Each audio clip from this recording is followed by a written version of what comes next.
Hey, hello everyone, good afternoon. My name is Sonya Kowalski. I'm going to be presenting today on the improvement and the prevention of anterior cruciate ligament injuries and tears. Just to give you a little background, I've been in orthopedics and sports medicine for 6+ years now. And over the course of my career as a sports medicine nurse, I've seen multiple ACL injuries and tears. Majority of them I've seen have occurred with student athletes, but that's not all of them. I do see, just everyday patients, maybe doing marathons or just participating in tennis or other sports activities that have suffered these injuries and tears. And I've seen how they impact these people's lives.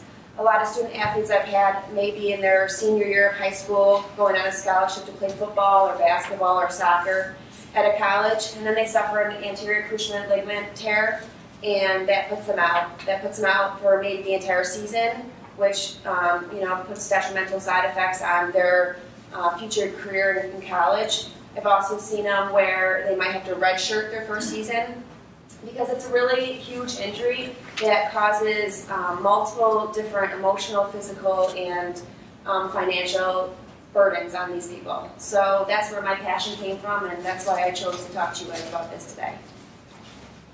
So my objectives for this presentation, the nurse will be able to explain the risk factors related to anterior cruciate ligament injuries and tears. They'll be able to explain how to prevent these tears and injuries through the use of neuromuscular training programs. And one of the programs I'm going to speak to you specifically about is sports metrics. This is a program I was actually trained in myself at Victory Sports Medicine. I went through the 6-week program, so it's kind of close to my heart, and I learned a lot going through the process myself. And then third, they'll be able to describe how to incorporate sports metrics into athletic programs in schools, hopefully, or college programs. So I have 2 key terms I want to talk to you a little bit about today just before I get started. The first one is the anterior cruciate ligament, and as I go through the presentation, I will refer to that as an ACL, which means the same thing. So the anterior cruciate ligament is a stabilizing ligament within the knee. It crosses internally and obliquely within the knee itself to cause the knee to be stable. So it helps with preventing excessive extension or flexion movements, and it also helps the knee stay stable when they're doing such activities as pivoting, cutting, jumping, different activities like that. The second term I want to talk a little bit about is neuromuscular training. So neuromuscular training, according to Frank Noyes, he developed this in 1985, and the neuromuscular training program works by decreasing the landing forces. It helps them learn control of their lower bodies so that they can help decrease abduction and adduction movements of the knee and decrease the hamstring to quadricep muscle peak, and also by correcting their side-to-side imbalances as they're playing sports. So the background, a little background on it. ACL injuries are one of the most common injuries suffered by student athletes. There's approximately 250,000 injuries that occur each year with student athletes. And out of these 250,000, approximately 80,000 of these will be actual tears. So in order to reduce this, we need to bring about change with athletic policies and procedures that are currently in place. And in order to do this, we need to better educate these student athletes and the coaching staffs and nurses as to how these body mechanics can be addressed so that they can reduce the ACL injuries and tears. So my problem statement, ACL injuries and tears cause both emotional, physical, and financial aspects. The nurses need to educate and train the student athletes and coaching staffs on the risk factors and body mechanics that can be used so that we can help reduce these anterior cruciate ligament injuries and tears. So my purpose, or my PICO statement, my population is going to be student athletes and coaches. My intervention is sports metrics, which is the neuromuscular training program I chose to look into. My comparison is nothing. Currently, there are neuromuscular training programs that exist. However, there are none that are actually instilled in athletic programs. So no schools right now or college programs have a neuromuscular training program that they've brought in, used pre-season to help train these athletes, and then help prevent the tears and injuries throughout the seasons. And my outcome is to decrease the incidence of ACL injuries and tears. So research question. It's kind of a 2-point research question. First, we need to know the knowledge of body mechanics related to neuromuscular training. This is needed by both students, coaches, athletes, so they can help reduce the injuries of these ACL tears. So I chose to use Lewin's change theory, how neuromuscular training programs can be explained and introduced in these school programs to hopefully gain widespread use in schools. So my development of the problem and opportunity. So as I mentioned a little bit before, not only emotional, physical, but financial. And as we all know in the healthcare world, financial problems are a huge part of healthcare. So there are approximately 50,000 ACL reconstructions done each year at an average cost of $17,000 per procedure, which therefore that leads to a financial impact that is just under $1 billion. So I recently read an article in the Journal of Bone and Joint. It was a May 7, 2014 article, so it was fairly recent. And it was looking at the different ways that ACL injury prevention programs can help reduce this cost.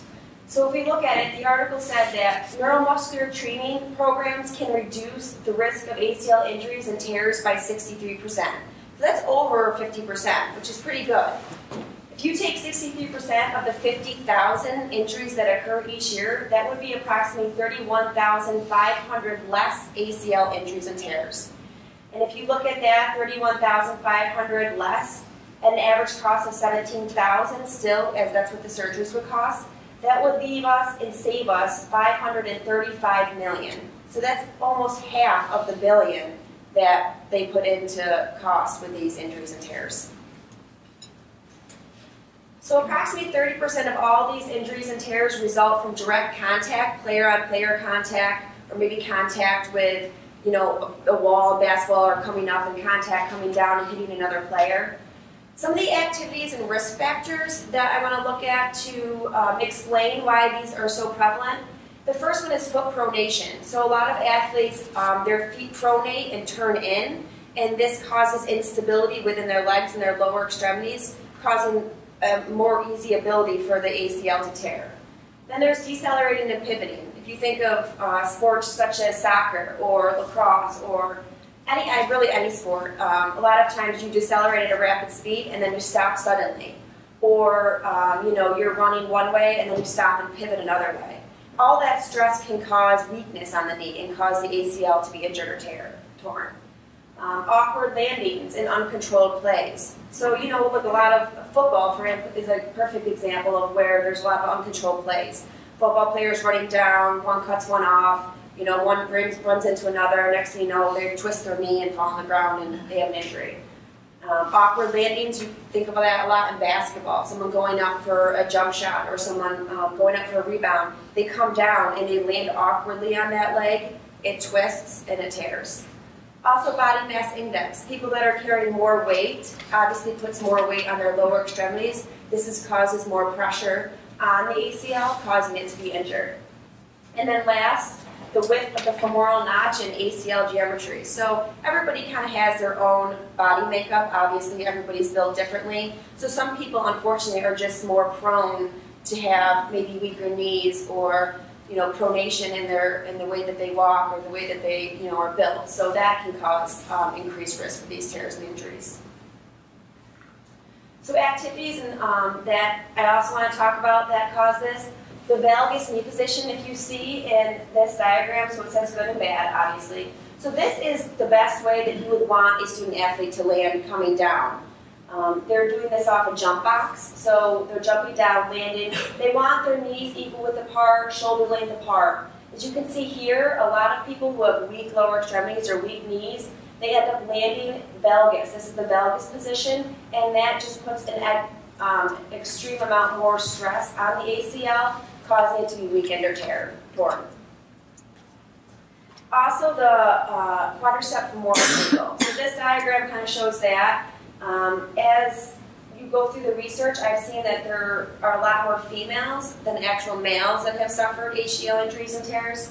So if you look at this diagram, you can see in here the red is the female and the male is the blue. So the men have a lot less of an angle, a quadricep angle, and the females have a lot larger of a quadriceps femoral angle. Therefore, if you look at when they land or when they do twisting or jumping activities, this will put a lot more pressure on that knee joint, causing it to weaken and to tear. So programs that can address these injuries and tears, as I've spoken a little bit about, neuromuscular training programs. So the one I'm concentrating on again, as I've said, is the sports metric program. These are based on altering their biomechanical risk factors through neuromuscular training. So it's been shown that neuromuscular control improves balance, as well as teaches these student athletes risks and avoidance, ways to avoid these injuries from occurring. So athletes in sports that entail jumping, pivoting, cutting, accelerating, and decelerating, with proven effectiveness while going through these programs, it's shown that they have decreased their injuries and tears by going through these programs. So sports metric. So what is sports metric? As I mentioned earlier, it was devised by Frank Noyes in 1985, and it was brought about through Cincinnati Sports Medicine. Let me go back a slide and talk to you guys about this a little more. So it was developed by Cincinnati Sports Medicine and Orthopedic Center. They're the first ones that brought about this program and brought it into being. It's a 6-week vigorous jump training program that stresses proper form when jumping, landing, cutting, and pivoting. As I said before, I went through this program. A lot of it is dynamic, plyometrics, exercises, weightlifting. So if you see right here, this is an example of how they train. So the athlete will jump up on the box, jump down. And they'll actually put little buttons on their knees and like Velcro them on if they're wearing pants, or tape them on, and it will show, and then they'll videotape them before and after the program, and it'll show how when they jump, you know, in the beginning they might be more valgus in their knee position, and then after the program they land more corrected, where their knees are more shoulder width apart and they have a more stable landing. So my review of literature, I used the Lighten Library, and my 2 databases were CINAHL and EBCO host. I also, because I went through the program, the neuromuscular program, I had the Noyes' Sports Metrics manual, so that gave me a lot of insight as to the program and how it's taught. My search terms included anterior cruciate ligament injuries and tears. It included sports-related injuries, neuromuscular training programs, and also sports metrics specifically. So my literature review was divided into 2 separate areas. The first was causes of anterior cruciate ligament injuries and tears, and the second was on how to prevent these tears. So these 2 articles look at the causes of the injuries and tears, and it showed strong evidence within both these articles that the common mechanism of injury was involved in planing, cutting, injuries that cause a twisting on the knee. Some of the downfalls with these articles were that a lot of them only tested like one group at a time. So maybe this one just looked at handball athletes. This one just tested soccer players. So it was kind of limited as to who it was looking at. And then the last 4 articles, these 2 and then the next 2 I'll talk about, were on the prevention of the ACL injuries and tears. And through these programs, these sports metrics programs, it showed that, for instance, in this study, 10 of the 11 females decreased their landing forces and decreased their adduction and abduction of the knee. So that's kind of what I was talking about before. They took a video of them before jumping off the box landing, then they took a video of them after jumping off the box and landing, and everybody made an increase in their body mechanics. Also, this article by Hewitt showed that neuromuscular training programs on serious knee injuries were 2.4 to 3.6 times improvement in the trained athlete after they went through the program. The last 2 articles the one was by Noyes, Frank Noyes himself. So this is one of his own articles he's developed for the program. So the student athletes had a decrease in landing forces by learning their neuromuscular controls, or learning how to control their lower body, learning how to land, to pivot, to cut, to accelerate and decelerate. And then they also, through this neuromuscular training program, they learned strategies to avoid it. You know, wearing certain shoes on certain shoe surfaces, maybe cleats on the grass because it's wet, certain turf shoes on turf because of the friction that turf can cause. So making the change in ACL injuries and tears. So according to Lewin's theory, which is the theory I chose, we have to unfreeze, we have to change, we have to refreeze. So in order to do this, it's necessary for us to reach out to groups of people who are in positions to help cause this change, to help us develop this change. So I thought of reaching out to medical communities such as orthopedic practices, and one example is where I currently am working, Victory Sports Medicine and Orthopedics. We actually have taken this program in and we use it, but we use it with our patients. We don't use it in the schools themselves, and that's where I think the change needs to occur. We could also use Teachers Association, the New York State Athletic Administrators Association, New York State School Boards, and associations as well, to kind of get everybody on the same page, a lot of different aspects, a lot of different views on the subject, to bring a stronger point in as to why we need this change.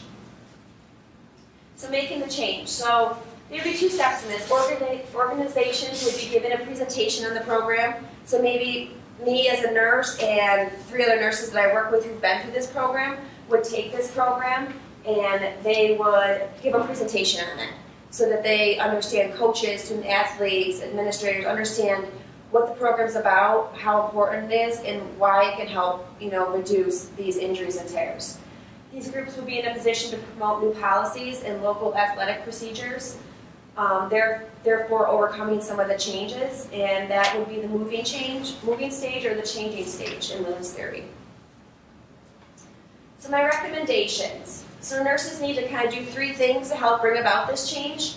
First, like I said before, they need to educate these coaches, student athletes, other nurses on the risk factors and body mechanics that cause ACL injury and tears. They also need to teach students and coaches what sports metrics is, or what neuromuscular training programs are, and how they work and how they help prevent these injuries from occurring. And then lastly, they need to explain how they can incorporate sports metrics or another neuromuscular training program into their athletic programs at their schools and colleges. So in conclusion, I have 2 different kind of steps in my conclusion. The positive outcomes from the introduction of programs such as sports metrics would ensure that they would become a permanent part of these school programs and practices and procedures, refreezing the new policies. So hopefully it would become another aspect of the sports team. So I was thinking take a soccer team in the fall, a girls soccer team, bring a group of nurses in, have them work with the student athletes, the soccer team, the coaches, whoever else is involved, to teach them the sports metric program, show them how it's done, take the actual whole team through it, and by doing that, it'll prevent these injuries from occurring throughout the season. And obviously with every change, there's always money involved. So with respect to cost, these same associations could also act as lobbying groups. And hopefully with their local state assembly and senates, we could work together to help cover the cost in implementing these programs. So hopefully by doing this, we can bring these programs into schools. We can help these student athletes go through seasons where they don't suffer these injuries and tears, and bring about nursing in schools and in different athletic programs, which is a little different aspect as to what nurses normally do, so that we can help our student athletes understand and prevent these injuries from occurring. Those are my references. Any questions? Okay.